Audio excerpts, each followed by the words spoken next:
In today's episode, we show how to construct a complete decision tree and determine the best choice. The coach's decision in Roger's recent basketball game provides the example. Hey Roger, how's it going? Nicole, I've got great news. First, I scored the winning basket in last night's game. That's great, Raj. And that's not all. I learned that Coach Ellington is trained in decision making. Well, coaches have lots of decisions to make, so I can see how that would be a big help. Now I really want to hear what happened. Okay, so we're behind by 2 with the clock running down. Tick, tick, tick. The Maulers shoot and miss. We get the rebound and quickly call timeout. There are 4 seconds left on the game clock. Coach calls us into the bench and he diagrams a play where I'm supposed to get the ball at the baseline and take a 3-point shot. So you made the shot? Swoosh! Right at the buzzer. It was so sweet. Everyone went wild. But here's the thing. After the coach diagrammed the play, before we got back on court, I asked, shouldn't we play the percentages and go for the tie? I'm no Phil Jackson, but the same thing occurred to me. Coach says that wouldn't be playing the percentages, but there's no time to explain now. Take the 3-pointer and I'll explain after the game.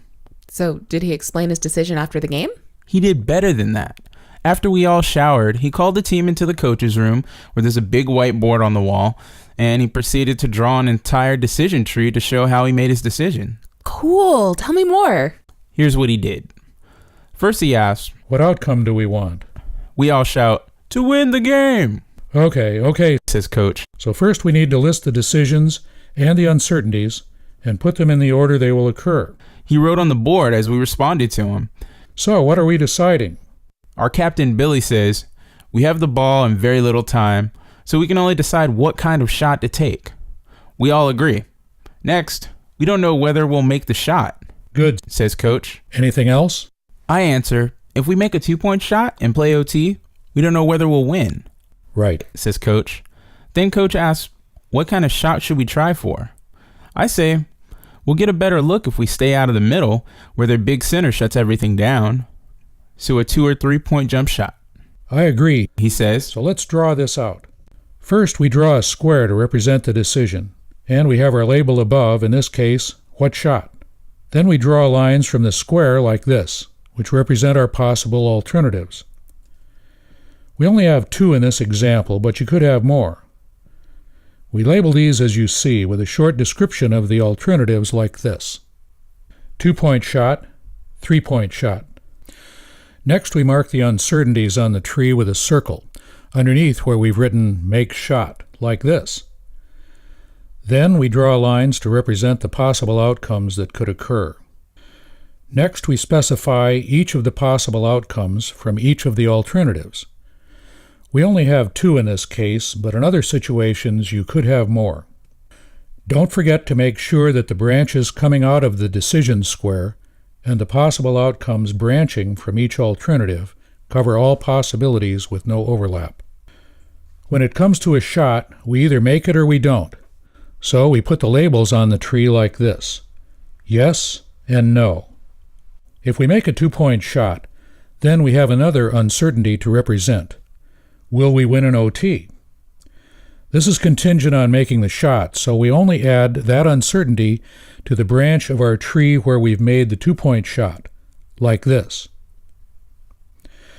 The next thing we need to do is represent the outcomes that occur at the end point of the various branches. I'll mark them here. In our case, it's win or lose. Next, we need to add probabilities to our tree. Let's start with the 2-point shot. What's a good estimate for a 2-point jumper? Got the data right here, Coach, said our manager, George. We're 55% for the season, best in the league. I'll put that right here on the yes branch, and of course that makes the no branch 45%. Okay, now what about winning an OT? George pipes in, I'd say we're even money. We match up well, we're playing them tight, and no one's in foul trouble. Okay, Says Coach. I'll put those numbers here. Now, what about the 3-point shot? George answers, with our starters on the court, we're 38% on the season, second in the league. Okay, I'll put that here. That makes the no branch of the 3-point shot 62%. Now we've got everything we need to decide what we should do. Starting with the 2-point shot, let's follow the path where we make the shot. We're 55% to make it and 50% to win an OT, so to find the probability that we'll make the 2-point shot and win an OT, we multiply the two. This gives us a 27.5% chance. Since we're equally likely to lose an OT as win, we know the chance of losing an OT is the same 27.5%. We write those here. And since we're 45% to miss the 2-pointer, we can extend that outcome to here and write that probability too. For the 3-point shot, we can just extend the outcomes to here. 38% to make it and 62% to miss. Now we total up the values for each alternative. The 2-point shot gives us a 27.5% chance of winning and a 72.5% chance of losing. The 3-point shot gives us a 38% chance of winning and a 62% chance of losing. So even though we're still underdogs, we were better off taking the 3-point shot. So now you all know why I called the 3-point shot and how to build a decision tree. Today, we showed you the mechanics of building a decision tree and how to identify your best choice. This decision tree was simple, but this approach can be applied to all decisions in a similar manner. So, Roger, did the coach ever explain why he chose you to take the 3-pointer? Oh yeah, he figured it would be easier for me to get an open look because the guy covering me looked really tired. So this seems like a case of a few good decisions leading to a good outcome. It was a great game in many ways. We'll see you next time on It's Your Choice.